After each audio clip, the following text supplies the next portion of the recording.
Hey everyone, welcome back. I hope you all are doing wonderful. Today I'm going to share with you this interesting, simple and tasty canned black beans recipe. Yes, so we can do this in less than 15 minutes. Let's see how to do it. Here I've taken a pan, add 1 tablespoon olive oil. Next we add half onion finely chopped, green chilies, which is optional. You can add jalapenos for a little spice, and here I've taken 1 whole tomatoes finely diced.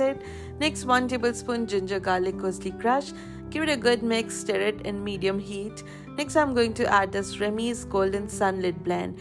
I'll tag the product here. If you're interested, you can go and get yours too. So it has a mixture of coriander powder, cumin powder, paprika and turmeric.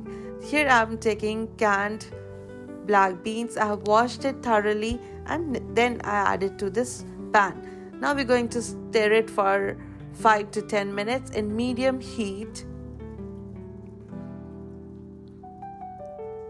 So all the spices, everything blends well. Now we're going to garnish it with cilantro.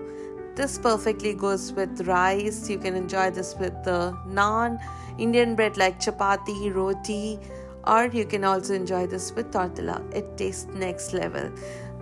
I've paired it with the rice and we had cucumber, beetroot salads, and this tasted so good. I hope you enjoyed this recipe. Let me know in the comments below from where you're watching this video. See you soon in my next video. Till then, bye bye and take care.